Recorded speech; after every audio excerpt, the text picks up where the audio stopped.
This is my grandpa's geocaching talk show.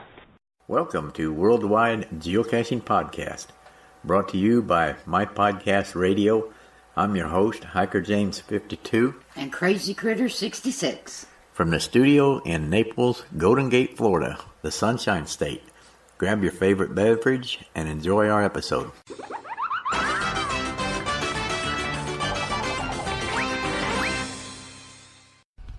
Hello, Crazy Critter. Hello. Hey, another exciting episode, I guess. Hope so. What is it, number 10? I think so.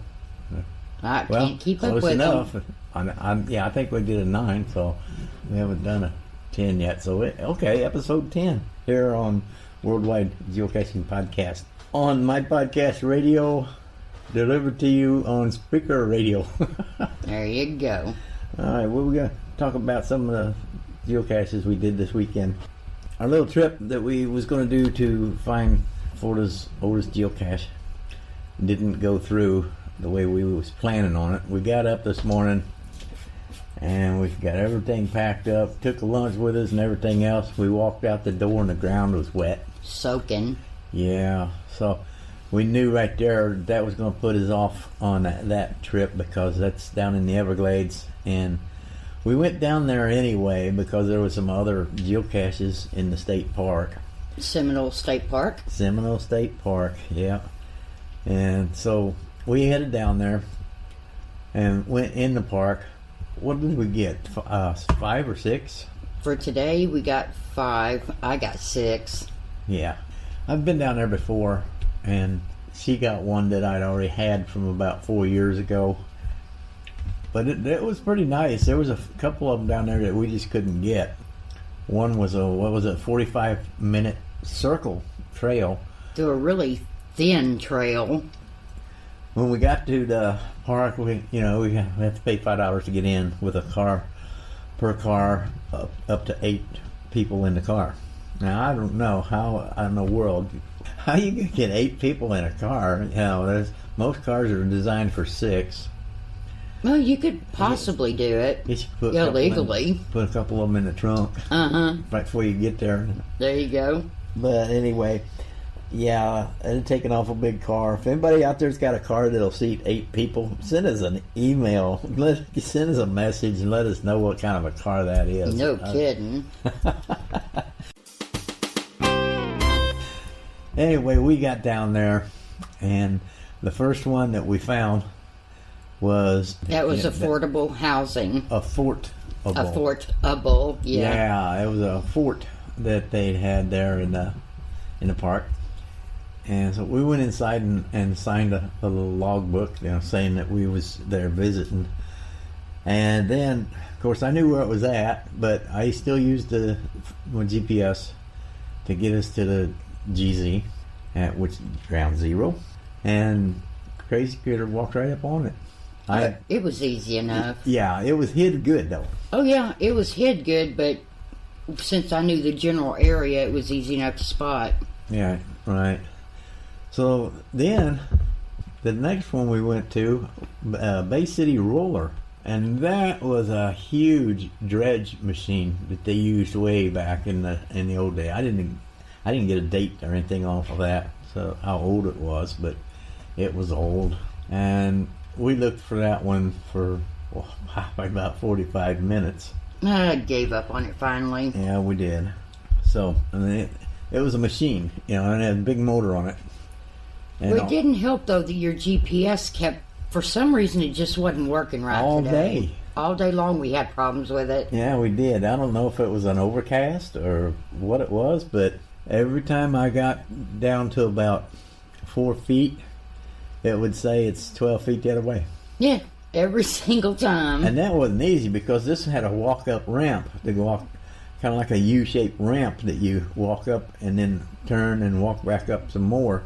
So when it said that it was on the other side of the rails, we had to go back down and around the ramp to get to that spot and turn around, and it's on the other side of the rail again. I think the funniest thing today was 3 people stopped and asked us, "Did you lose something?" So we talked to 3 more people and told them about geocaching. Oh boy, yeah, we did some good teaching there. Yeah, we did. We'll tell you about that here in a little bit too, because that was interesting what we did. So yeah, that's going to come up here in just a little bit and talk about that.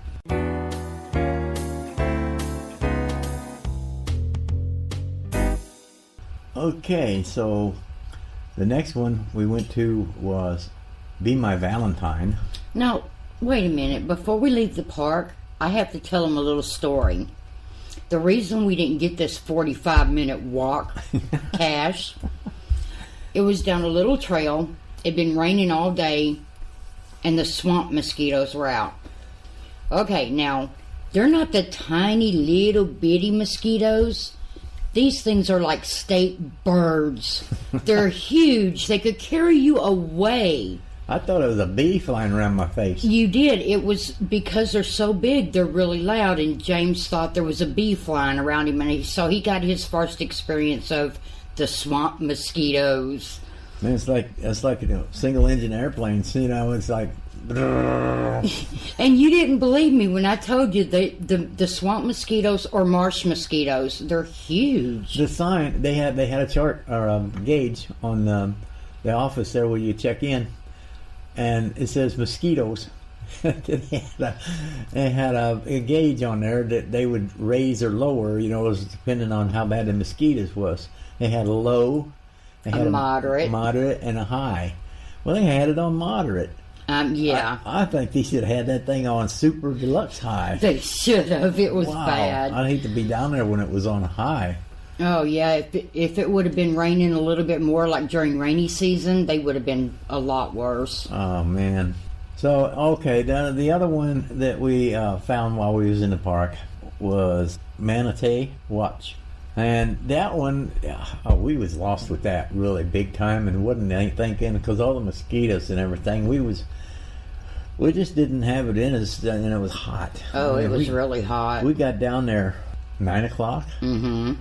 and it was already 85 degrees. Oh, yeah. Yeah. Well, when we got home, it dropped down to 84. Yeah. This one, that's what one lady came by and asked another one, did you lose something? You was looking in the grass by the tree there, and I was looking underneath the little picnic tables. Well, not picnic tables. The benches there. Uh-huh. It was right next to the water. Anything, what is it, a canal or something that leads out into the swamps. Yeah. And so I'm looking up underneath the bench and holding my phone, and she's looking around in the grass, and some lady walks by and she says, did you lose something? Boy, she was looking at us awful strange too. I said, we're geocaching. She says, what? Had no idea. Oh, it's a treasure hunt. Oh. And then she told her husband, he came up there with the dog, and she told him that we was geocaching. Oh yeah. So he kind of knew of it. He'd heard of it. Yeah, he'd never done it, but he knew what it was about. And he jumped right in and started helping us find it. And guess who found it? I did. But he took us. He was looking in the right spot. Mm-hmm. Yeah. If you hadn't found it in the minute you did, he would have found it. He would have found it. He would have. We might have got somebody else interested in it now. Yeah. So we showed him what it was about and everything. Sometimes muggles do you some good. Sometimes they do. Because we're a set mind where, okay, it's got to be here. But they come up there and they think, well, if it's hidden, it's got to be over there. So anyway, that was fun. And we explained to them the whole thing, the game and everything, and they went on their way. I know I like to be stealth, and muggles are... Sometimes they just help it, And sometimes it's not possible to be stealth either. Well, I had a canoe trip. Mm-hmm. And there was, probably about a dozen people come out of the little boat ramp right. with their canoes. And there was like 2 people in each canoe. And so they was all getting dropped in the water there. And, there's some big fish jumping up in there, though. Oh, yeah. Wow, there was some big ones. I didn't take my fishing pole with me. I could have brought home some supper.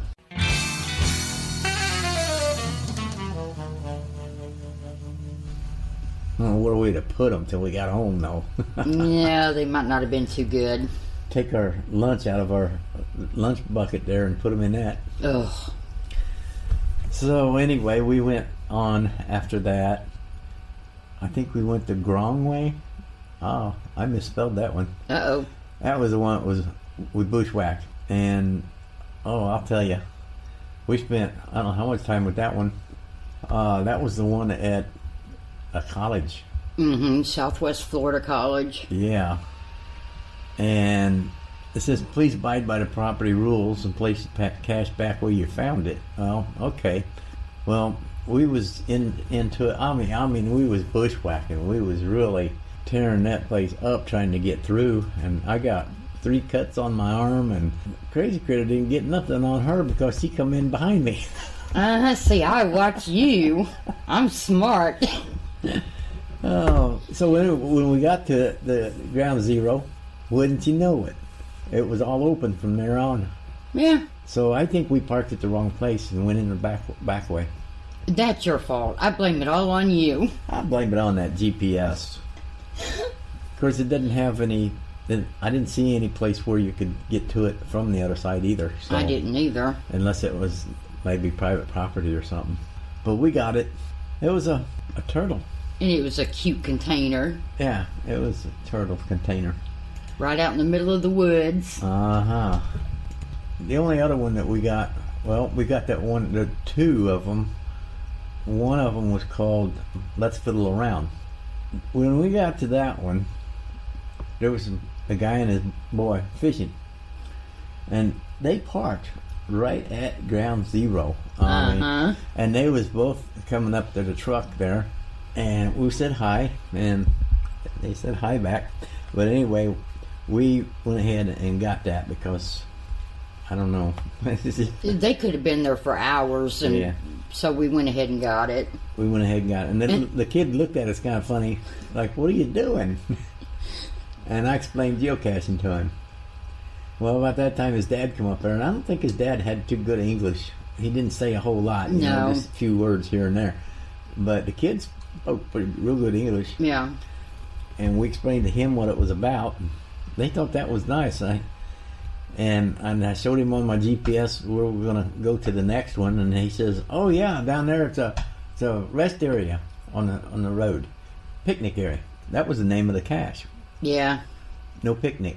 And so okay, so we left, and we got down there. We couldn't find it, and the last 4 people couldn't find it either. Right. They just put up a post saying that maintenance was done on it and it's back up and going. But then the next 4 people that went out there couldn't find it, and we couldn't find it, so I don't know what happened there. There's no telling. So then we decided, well, there was 2 fiddle arounds. There was that Let's Fiddle Around and Let's Fiddle Around Some More. I said, let's go get that one. And we got down there, and it looked like a road, so we turned into it, and it just looked like a road. It was private property with a big gate across there, and said no trespassing and everything. So we parked right there, and my GPS bounced me clear out in the middle of the highway. Yeah, it did. And on both sides of the road was guardrails, and it bounced me to both sides of the roads, and then back to the middle of the road, and then everywhere. So wouldn't you know it, here comes the guy with his kid. Yep, same one. They pulled up right next to us, and they're going to try that little fishing spot out. This little canal runs through there. And then the kid tried to help us look for it there for a second. He come over there, and he was looking, and he says, there's a look like something orange over there. And I said, well, it could be, you know. So anyway, we looked and looked and looked, couldn't find it. We was ready to give up on it. And I stuck my hand up a lot farther up into the guardrail because, I mean, Crazy Critter stuck her hand up in there and she didn't feel nothing. But I stuck mine up, I guess, farther than she did, and I found it. So they left before we found it. Yeah. That would have made the kid feel better if we'd found it. I hope he goes home and looks it up. Yes, that's the first thing he said was, I hope y'all find it. Yeah. That was our muggle help there. To Your Health. That was a good one. That was a park and grab. Right there. At a hospital, health center, or whatever it was. And it was clear it was right by the highway, but it was clear away from the hospital.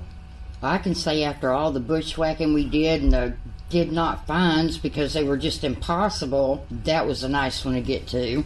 Yeah, that was skirt, lamp skirt. We're good at them. Oh, we're real good at those. May not be good at much more, but we are good at those.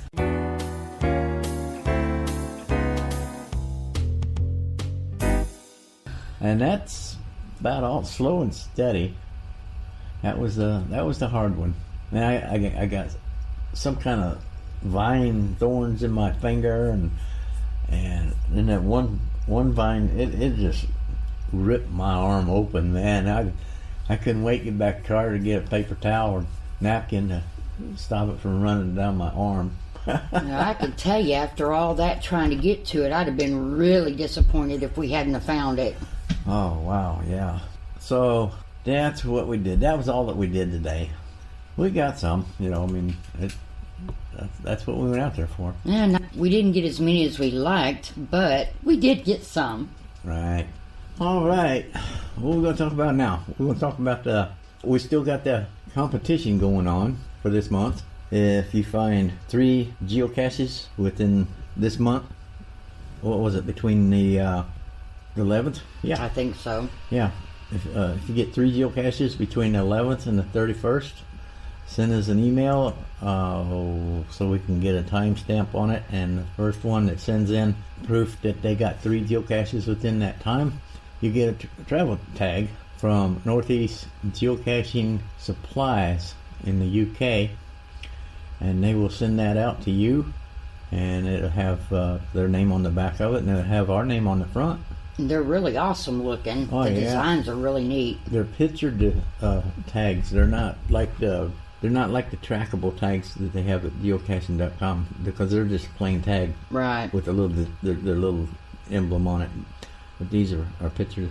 Go and have my microphone on it, or a microphone, and say Worldwide Geocaching Podcast. So if you win one of them, set that thing out there so people can carry it around and know that we have a podcast going on over here. Next month, they're going to be different. They're going to have a different kind of competition. So we're still trying to think up something for next month. But we'll let you know, hopefully before the month starts, so you can get a good run at it. Let's talk about ultraviolet geocaching. I don't think you know too much about that, but I haven't seen much of it. But it is their ultraviolet light and ultraviolet pen. They're the ones where you can write on something, write your name or write whatever on whatever. It's like a marker. And the only way that you can see it is if you shine an ultraviolet light on it. So I was kind of wondering if anybody out there has ever done any ultraviolet geocaching. And they come in handy like for a multi-cache. If you go to your first cache, and it's supposed to tell you where the second cache is located, then you could write it in the ultraviolet pen, and they have to have a light to read the coordinates to the next cache. But you have to put it on the page when you put that out there. You have to let them know you need an ultraviolet light. Otherwise, it'd be blank. Wouldn't do you much good then, would it? No. I used to mark my lunchbox when I was working, and people at work thought that was so cool, because I says, "Is this mine?" "Yeah." I said, "How you know?" "Well, we see you eat every day." I said, "No, I mean, look at it." And they sold thousands of them at Walmart, I said, "Now, here's how you tell this one's mine." And I shined that light on there. They was impressed over that. It's just another thing to play with. Gotta play, You play when you're a kid, and you play when you're growing up, and then you play when you retire. Well, it keeps your life from being too boring. I started Munzie. Yeah. Oh, you have fun with Munzie. I did. Munzie's a good game. You don't have to be stealth with that one, because all it is a sticker or virtual. There's several different types of Munzies out there. We have quite a few in our area. So all you got to do is go up there to Munzie.com, sign up. It's free. Download the app. It's free. And play the game. Now, Northeast Geocaching Supplies sells Muncie equipment too. So, hey, let's do the ad. We'll be take a short break here. We'll be back after this commercial. E Geocaching Supplies is one of the largest EU suppliers of geocaching and Muncie products. We specialise in retailing geocaching items and Muncie products to the UK and international geocaching and Muncie markets. We stock a full range of geocaching products from geofossils to globetrotter tags and travel twins to exclusive and hard to find geocoins. We also stock a large selection of ready to place caches and an extensive selection of Muncie products. Find us at www.anygeocachingsupplies.co.uk. Okay, check them out. They ship everywhere, and they also do events, geocaching events and stuff. So give them a try. Give them at least look at their website pages and see what all they've got. And actually, they are a little bit cheaper, maybe a little more than a little cheaper, but you might have to pay a little bit more for the postage, but give it a shot. And you'd be surprised what all kind of stuff they have on that website. All right, and so now that we got that all out in the clear, and I'm looking, you probably hear my paper rattling. I can't. This microphone I got so sensitive, I can't do nothing without picking it up. So anyway, we teamed up with Northeast Geocaching Supply to do this tags. You know what's a shame though? What? We have our 3 for the month, and dadgum, we can't win the tags. Hey Chris, what about that? Yeah, because your tags are really, really awesome, and we'd like to have one. He's sending us some stuff. Oh, awesome! Thank you. We appreciate that. Yeah, he asked for my address yesterday. So remember, people, get that competition. Pete from the last shows, but that's pretty much all we got for this show. We've been doing pretty good on our time. We're trying to keep it to 30 minutes, or sometimes it's under and sometimes it's a little over, but we're not going to go much over 40. Yeah. Really, I don't think we'll ever go over 40. Probably not. 25 to 35 minutes. That's not bad, though. Hey, my GPS quit working on me.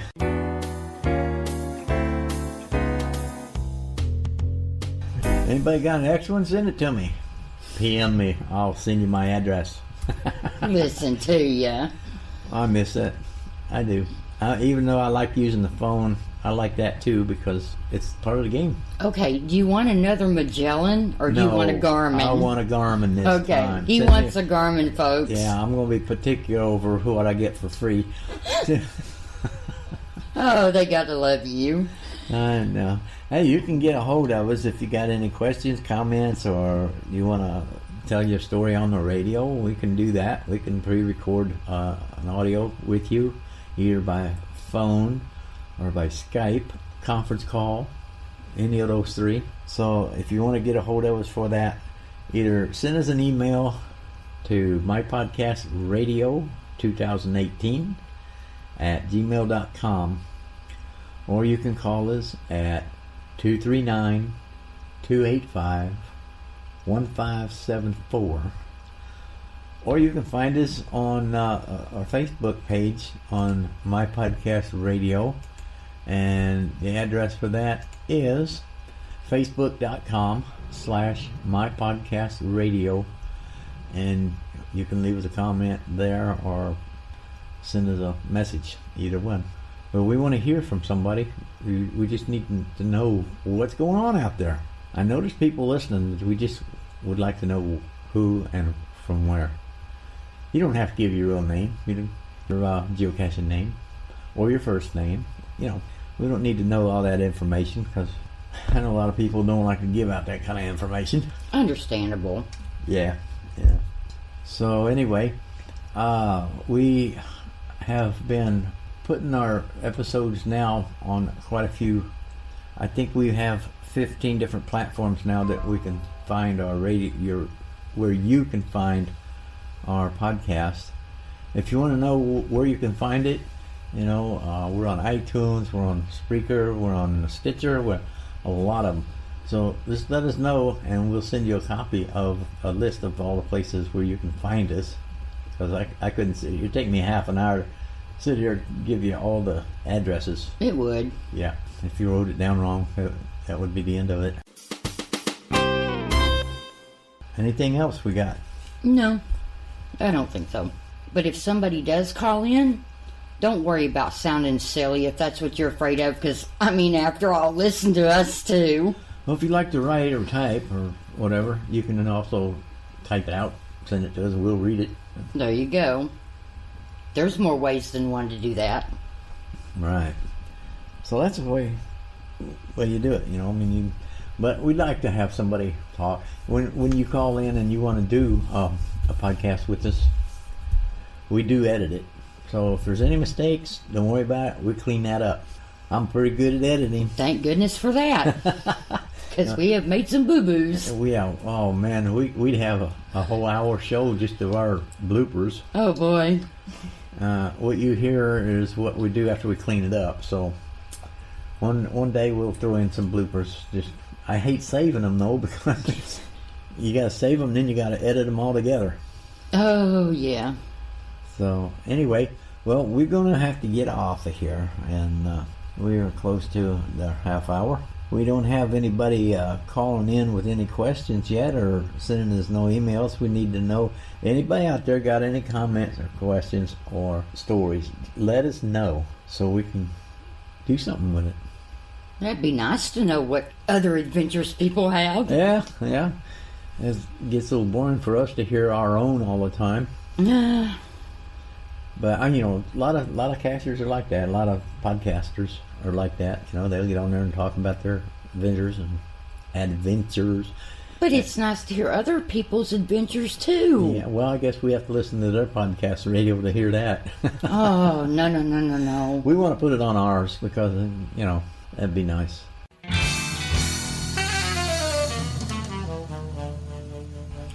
So anyway, shout out to Chris Johnson, and a shout out to Paul Suggett, and shout out to K&B out in Arizona, and we'll give a shout out to James Krager III from Ohio. How about Angela, Moral Mushroom Girl? Angela, yeah, in Indiana.